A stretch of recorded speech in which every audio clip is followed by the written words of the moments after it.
Welcome to the Toffee Blue, your source for all things Everton, and welcome to the discussion show that we all never thought we'd be having. It's myself and Connor Williams and Callum Brannan. We're going to be discussing the appointment of Rafa Benitez as Everton manager. The Rafa Benitez, who we've all seen in many a red scarf here and there. We saw him holding the blue one up yesterday. It was officially announced that he's joined Everton.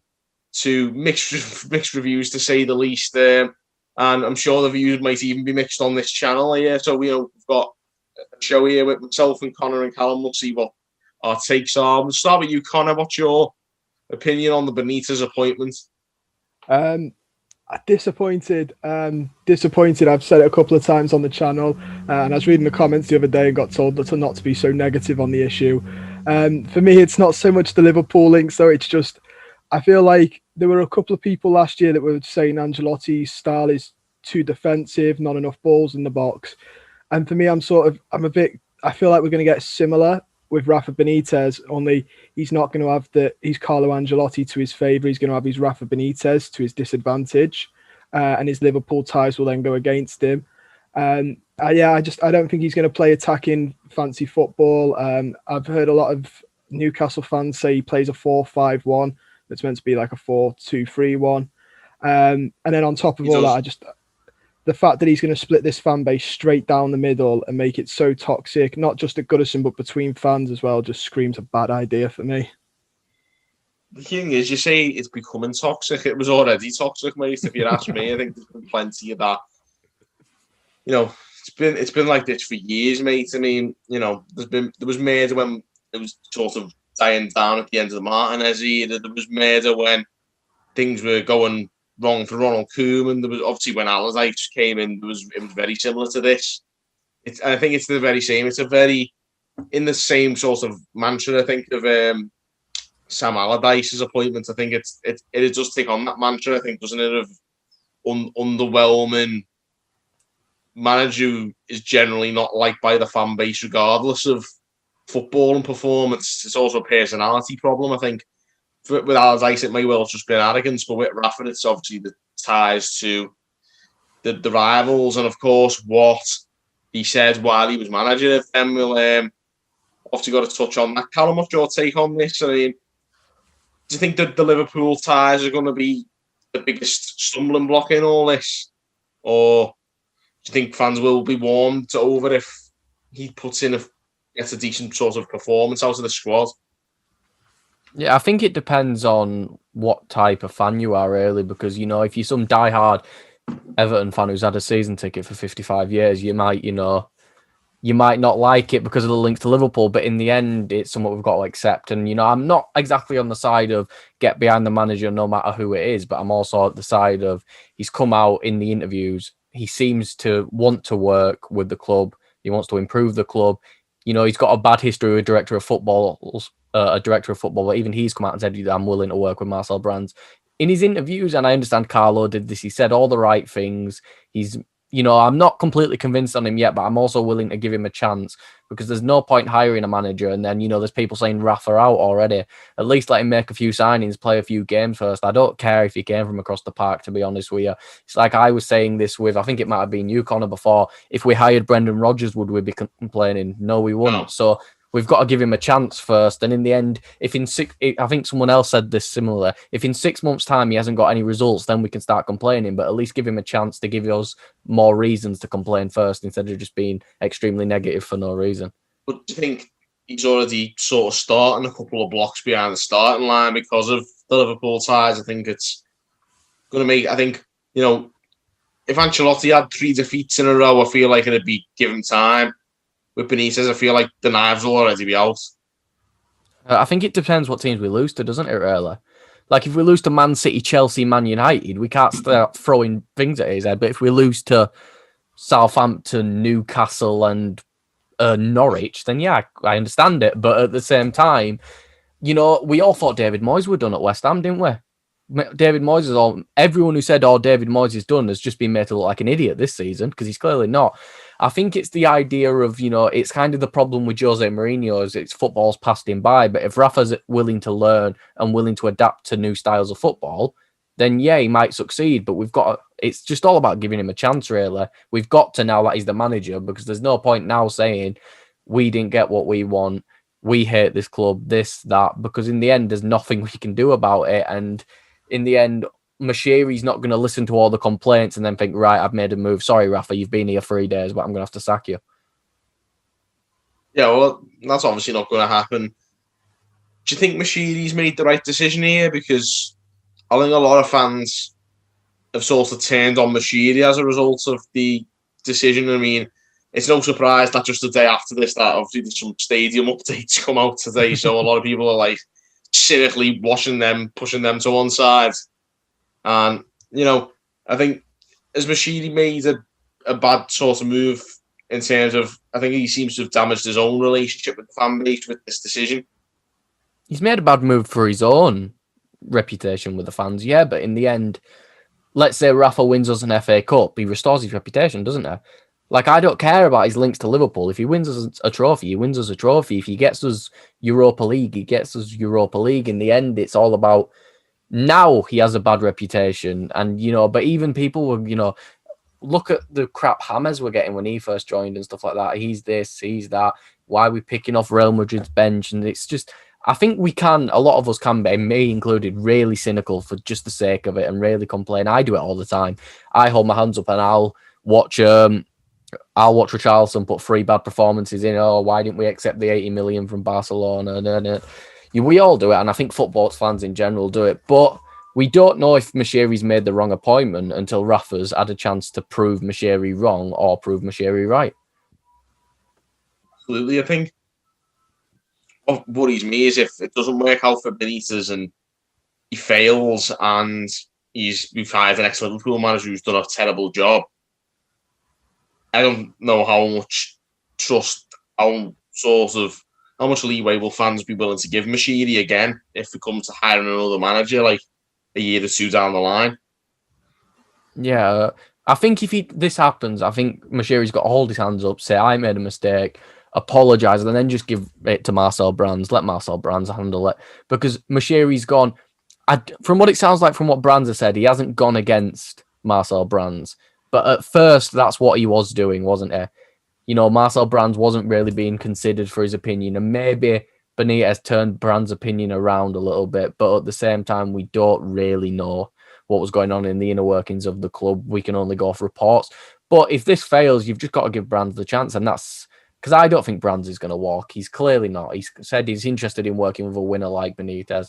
Benitez has said he's interested in working with Brands. And let's face it, if they fall out, we know who should be the one leaving. Benitez, not Brands, because Brands is the one who, he's brought in some really good players for the club, and he's clearly got a philosophy for the future. I believe he's quarantining now because he's been in the Netherlands about a transfer target, which really gets me hopeful that that's Denzel Dumfries, but we'll put that to the side for another conversation. But yeah, I just think if Mashiri messes this one up, he shouldn't have, because obviously he makes the final decision, but I think he should hand some power over to Brands next time if he makes a mistake here. Definitely. Well, that's the only hope fans will have. What if Brands is given full reign on that next time? Because for our sake, I'd like to think there wouldn't be a next time, and this, or at least not for some time, and hopefully Benitez makes a success of it. Tactically, we touched on, I think, the style of play. He is notoriously defensive, but does defensive necessarily have to mean negative? I don't know. For me, I'm convinced that you can have a low block and attack well. I don't think the things are mutually exclusive, but for some reason, the football fan community seems to be convinced that low block equals negative football. I think it depends how quick you are in the transition. So you've seen, you can see sort of like managers that do it, like we saw it with Ancelotti. Sometimes this season we were too slow to get out once we were in the low block, which is not, I don't think that's really Ancelotti. It's the tools he's playing with, which is the same for Benitez. I think a lot of his style of play depends on who he brings in this summer. We could do with someone just a little bit more pace and midfielders who are a bit quicker and playing that killer ball for me. If we can make a quick transition, I wouldn't be against, low block, quick transition, counter-attacking football. It's this low block and then a really slow build up for me that I think if that was the case I think certain fans, aren't going to turn to it as well, which is my only worry. And like you said, because it's Benitez, he's already got so much going against him before the ball's kicked. He's got to get it right. He's got to get it right, and he's got to get it right first time. I don't think there'll be any of this. Give him 2 wins, give him 3 wins. He's got to have a good first win to get himself any sort of credit in the bank. Yeah. It depends really, because I think it's like Connor said with a low block counter attacking. It depends. You can't make it entertaining if you've got Alex Iwobi on the wing. No offense to him, but he's not. None of our players have any, besides Calvert-Lewin, have any sort of game-changing pace. If you give us, I'm just gonna pick Adama Traore, the first fast winger that comes to my head.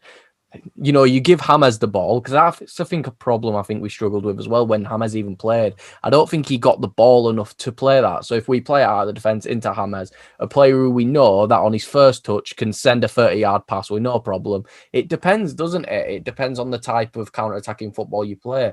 We don't want to play this slow, get it to the full-back, jog, pass, cross, hope Calvert-Lewin can header it. We want to know that if we have options going forward. So, yeah, we can play that through ball to the wing and cross it, but can we also play it through the midfield and then play a through ball through? Can the midfielder shoot from outside the box? It's all about, like Connor said, it's all about the transition. And there are managers who've mastered working in the transition. You'll see Leicester will play a Man City or something and they'll counter-attack perfectly.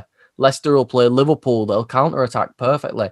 Liverpool under Klopp, they're a team that, they can control possession, but they're also fantastic in these quick counter-attacks. All we need, in my opinion, is the tools. And in the end, let's hope he's been given the money to sign those tools, because in the end, I think we could see a massive difference in the way Everton play if, for example, we have Richarlison, Calvert-Lewin, and then a pacey winger, or Digne and Dumfries at full-back. It's all about the personnel. It doesn't matter about, clearly, it doesn't matter about the manager as much as we want it to. Like, obviously, they've got to have the tactics right. But if Carlo Ancelotti had nothing to work with, what's he going to do?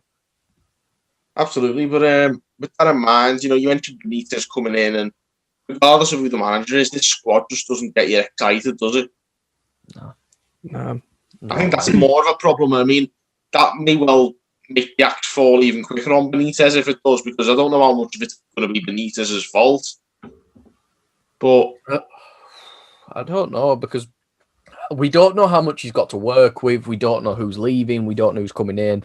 I saw something, I don't know how reliable it is, something about Ziyech, which made me sit back and think, well, that's James gone then. I don't believe it in the slightest, but it's also this.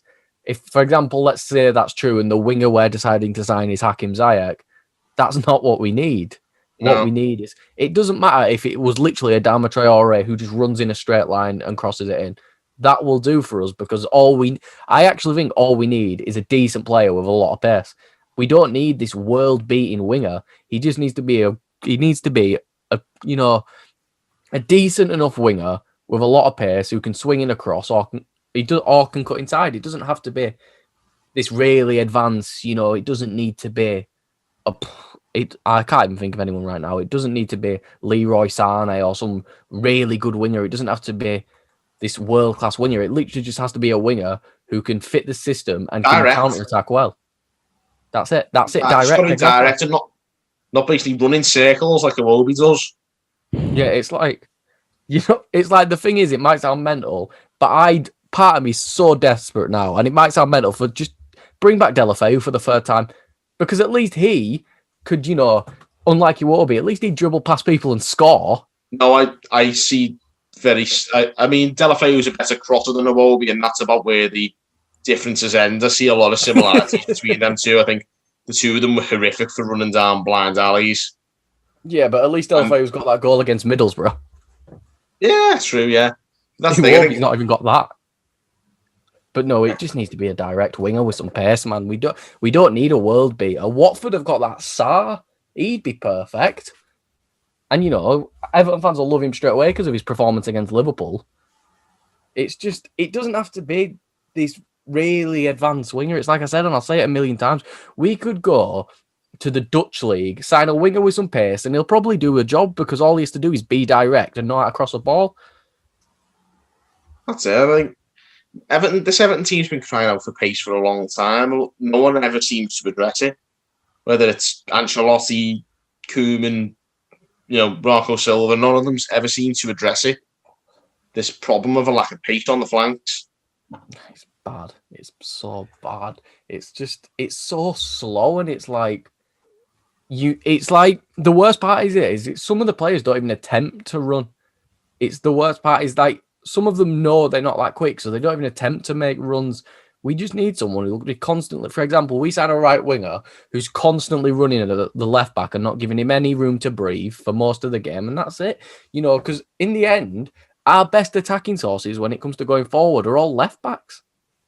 And it's just, I don't get it. And in the end, it's up to Rafa now, and I hope that Rafa can see something like that. And maybe he looks at this squad, looks at his Newcastle squad and goes, you know what this needs? An Alan St. Maximin. And I'm not saying sign St. Maximin because it costs like 50 million. Someone in that mould. Someone in that mould would be perfect. That fits right in. And if, for example, if it is a St. Maximin, can play as a secondary playmaker to James, and it's perfect. It's just, I don't think it's a difficult signing. I think that's the, one. There are plenty of options that could tick the box. There's one that is literally screaming out right now because Man United have basically said, "Here you go, he's been replaced." Dan James. No, not for me. But in the end, it is not powerful enough. He's not powerful enough. He'll get knocked off the ball. He does get knocked off the ball, but in modern football, that also leads to more fouls. And in the end, if you've got, for example, we have Dan James. Don't get fouls. We're not Man United. We won't get those fouls. Yeah. Referees won't give us them. Yeah, but then also, for example, we signed Dumfries and Dan James. Does Dumfries not offer that power that you want? Like in the end, it all depends, doesn't it? Like if, for example, if you're right, if we don't bring in Dumfries, then don't bring in someone like a Dan James who don't have much power. But also, it all depends, doesn't it? He's impressed for Wales. He's been fantastic for Wales. It's like, but I get what you mean. You don't really trust international tournaments, but in the end, it all depends on what we can get, doesn't it? Definitely, I think. But we can definitely get better than Dan James. Even if, like you say, someone more direct. I think Dan James is quick, but is he direct? I think I want a player with a lot of power as well. I want a player who's hard to knock off the ball. St. Maximin's a good sort of example of that, I think. Traore. Any of those type of players who are big as well as quick. They need to be hard to knock off the ball. I don't want a lightweight winger. Denny Lefebvre falls in the Dan James category for me as well. Why I wouldn't have him? I think they're too easy to knock off the ball. I don't want players who aren't strong enough to hold their own. It's a tough league, the Premier League. Look at Timo Werner at Chelsea. But Jadon Sancho's not some big strong winger, and I can put the guarantee down now. He's going to come in and be fantastic. It's just, I guess the problem is Dan James doesn't know how to use his body enough to. That's what I mean. Use the body. Yeah. Like for example, you didn't see it much with Delafeu, but he was a bit better than Dan James because he knew every now and again you'd see he knew how to use his body. He knew how to give you a quick feint and then leave you. But with like an Iwobi can give that feint, but then there's no speed whatsoever. So he just keeps feinting and eventually loses it. And it's just, if we Googled it, we could probably find 20 to 25 wingers who'd go, he'd do a job. Look at that. Absolutely. Look at that Daka who's just signed for Leicester. I bet he could do a job on the right wing. You know what I mean? He doesn't have to even. I think it depends on what Rafa wants to do because he might want the left winger in Richarlison who cuts in and scores, right winger who runs and crosses. It all depends on what Rafa wants. We don't exactly know what Rafa wants, so we've just got to go off what we've seen from other players. So I guess it all depends. But in the end, the one thing that's going to save Rafa's job is a good transfer window. Yeah, but the thing is, I think every player we sign, or at least almost every player, needs to have pace. You can't have turgid, slow football because, there was even Ancelotti, with all his credit in the bank, was getting a lot of detractors towards the end of the season with the way the football was played and the poor results and performances. Rafa Benitez won't last a fraction of that time if he replicates what Ancelotti did in the second half of last season. That's what every player Benitez brings in needs to be fast. Yeah, because Fast, in the end, on his though, feet and in the head. that's what we need, isn't it? We don't need another attacking midfielder. We don't need. I don't think we need another centre back personally, but I don't think so. I know a lot of people are saying it, but in the end, Godfrey's only going to develop more, and I think he's going to have even more of a chip on his shoulder after being left out for Ben White, who, let's face facts, any football fan who's watched 5 Everton games knows which centre back is better. So it's just about getting that pace in the team, and so for Dumfries and random winger with some pace, that's it. And then maybe that Nunes from Sporting, someone who's going to drive the ball up the field, because let's face it, we know we're not getting 38 games a season from James Rodriguez. We know we're getting maybe 25 to 30 from him, and that's about max. He looks off as well, James. He looks like AC Milan's nearly a done deal from what I'm reading. If I was Everton, I've seen the Rafael Leao links, and I know it's not straight swap, but give him James in a bit of cash for him, because clearly he sat there thinking, I've got to sit behind a geriatric old Ibrahimovic, who, don't get me wrong, can still score goals for fun. But it's just about AC Milan have got a lot of players in that squad who we could look at and go, he'll do us a job. You really want James, do you? How about you do us a swap and help us out? So it's just about negotiating well, isn't it? Because in the end... One sec, lad, sorry. Oh, this club is fucking shambles. I love that we've just randomly stopped the record. Everyone's like, what a load of fucking shit. It is, isn't it? It's just shite, man. Joke. It's all of us are sat here like with different ideas of what to fix it, because we're that fucked. We are gone. We're finishing 14th next season under Rafa, and it's just... He goes then. Simon Jordan said success for us is like top 10, and then he like finishing 10th. And he was like, that'd be a success for Rafa. Do you know what the thing is, though? I think we can surely finish above Tottenham. I don't think we're finishing above Arsenal now, because it looks like they're getting their wallets out. But like, I think we can finish above Tottenham, because in the end, even if Harry Kane stays, Harry Kane is going to just sit down and go, fuck this, I've had enough. Like, look at how shit he's been for England. Yeah. I think I say we anyway there. Just what we rambling on about before. Pace. Oh yeah, pace basically, yeah. Yeah. Yeah, what I can't remember what we were on. We were on about we just mentioned James, wasn't it? You just mentioned James to AC Milan. James and Leao, that's it, yeah. So just carry on where we were going there. Yeah. I'll just come back in a second. Well, I mentioned swapping a few players. That's right, yeah. That. So yeah, with AC Milan, we'll come back in now. Whoever's editing this will come back in. So with regards to AC Milan, is there anyone else other than Leao that you consider for a swap? Realistically, I'm trying to go through the squad now. If we needed a centre back, I don't know if they'd be willing to get rid of him. That Romagnoli's been quite hyped up for years. There's quite a lot, but they've got a really good midfield. But I feel like we're good in midfield unless James goes. Maybe see if there's another playmaker in the squad, because in the end, it's a research thing, isn't it? But clearly, a team that I've just finished, I think did they end up finishing second or third? AC Milan? I think. I don't even know. But I do know they've got, like, if I go through the squad here, there's AC came second in the end, yeah. Yeah, so there's Rebic. He isn't the quickest, but I think he'd do a lot better job than what we have now. There's Rafael Leao. I think it would be Leao or Rebic, really. I thought this squad was a lot better than it actually looks, but it looks like, because there's another one. The Belgian Salamakers. Yeah, I don't think Salamakers. They wouldn't sell him. I don't think there's no chance they'd get rid of him. I don't even know. How good is he?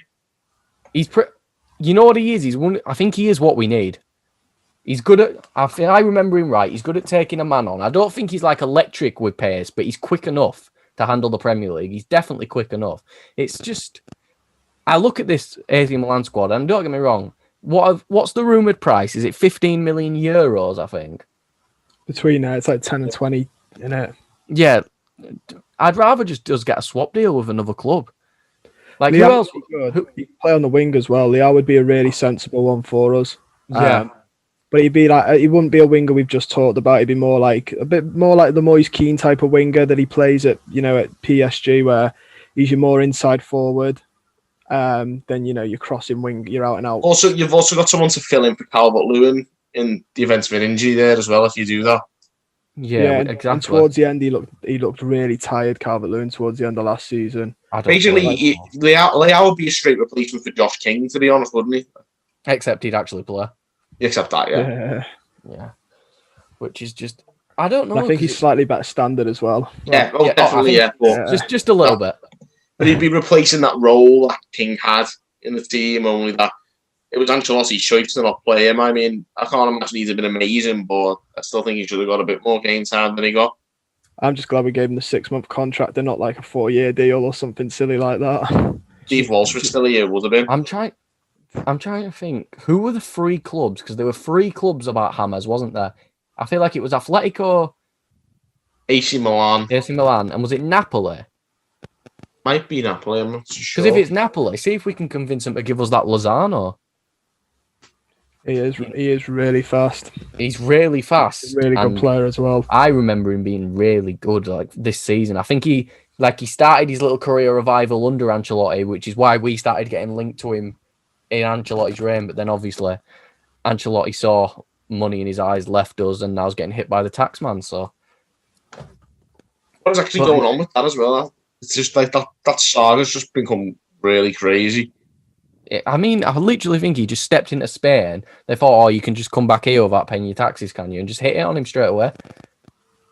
He's not the first one, though, is he, that's been caught out for Spanish tax? There's a couple of them that get caught out. Neymar and even Messi, I think. Yeah, I was going to say Messi. I remember Messi being spoken about. It's a mental situation, but in the end, it's it's kind of what he gets into. Leading us on for a year, and then just as soon as I mean, we should have all seen it coming, because there was no way someone like Carlo Ancelotti enjoyed Crosby Beach as much as he said he did. I don't think we expected it so soon. No, I think that's the ultimate one with the Benitez appointment that that people were saying in defence to Farhad for picking Benitez, and I think he said it today on TalkSport that Ancelotti really left the club in like an unknown circumstance, and Benitez's CV out of who was linked with us heavily has the best CV, and just convenience. Obviously, he lives in Caldy. It's incredibly close. It was more convenience, and he has the better CV than the likes of Martinez, Moyes, Graham Potter, who's linked for a bit. He's won stuff that they haven't. So, but I got the feeling when Farhad was saying it was basically like almost like a panic of the best bunch, because it wasn't a great selection of managers. Obviously, Conte was the biggest name floating around, but as soon as he said he didn't want the Spurs job because of the mentality, I thought he's looking for a Real Madrid. He wouldn't come here the same properly that is there. No chance. I thought there's no way he's watching Gylfi Sigurdsson or Fabian Delph put their heads down and just start walking around Goodison Park. So, but apart from that, though, there's no outlet. There was no world class. Like Carlo Ancelotti was a bit of a coup for us. There was no manager other than Conte that would have had that similar. Oh wow, this is fantastic. This is brilliant. Don't get me wrong. There could have been better options than Benitez, but his CV looked the best out of the selected. Yeah, it probably was. With that in mind, I mean, I'm not too like. It's not Benitez's fault, like that he's managed Liverpool before. It's like. Circumstances have come around. You've had managers of like AC Milan and Inter swap managers all the time, and it happens. I think you've had like players and managers from Madrid and Barcelona swap, and sometimes it works, sometimes it doesn't. We just got to hope it's the former rather than the latter in this case. Yeah, definitely. I think moving forward, though, I think we've touched on it a lot in this show anyway. Is how well Rafa Benitez does here, regardless of what's happened in the past with Liverpool and what he said or what he's done in China or whatever. What will be the success or failure sort of gauge for Rafa Benitez will be his transfers and the sort of the way we play basically next season. And it all comes down to that. So with that in mind, I think all eyes have got to turn now to the transfer window. It's annoying to see a few teams already have got their business done or got early business done, and we've only just announced the manager. It's quite frustrating. It's quite irritating. So Rafa and Marcel Brands have got to get the skates on really, really quickly. Get some players in. Pre-season starts again on Monday, I think, doesn't it? Yeah, well, I'm guessing Brands is already on that because he's isolating right now from being in the Netherlands about a transfer target. So, I think everyone thinks it's Denzel Dumfries, but we don't exactly know. We're not completely sure. Ricky Van Wolfswinkel. We'll all think it's Denzel Dumfries, and then it's going to be like it's just going to be someone where everyone's going to look and just go who. And it's just, but no, I have faith in Brands. I think he's good at his job, and I think he does bring in the best people for the job. So in the end, let's just have hope. Maybe it's just the sort of thing where maybe Nunes is done now. Maybe it's about meeting with Rafa and sorting everything out with him. Maybe now it's getting Dumfries to talk to Rafa, Let's just hope it is that, because there is the possibility that we've got a few lined up now, and it's just up to Rafa if he wants them or not, isn't it? Yeah, you'd like to think that maybe held some talks in the back of the mind that they knew the manager was going to be, and hopefully it's imperative that we get some deals done in the next week or two. I think, as well as they've released the stadium update today, and I think that's a bit of a, cynically, you'll say that's a bit of an attempt to appease fans, but the only way you can genuinely appease fans who aren't happy with the Benitez appointments is to start announcing signings that will improve our team and will give us the best chance of getting results, because then better results will improve Benitez's standing amongst the fan base, and that'll get us into that'll go quite some way, I think, to healing any sort of fractures that have come up in the fan base because of this announcement. I think if Benitez can get the right men in and who can do a good job, then that reflects well on him, and fans will warm to him with good results and good performances.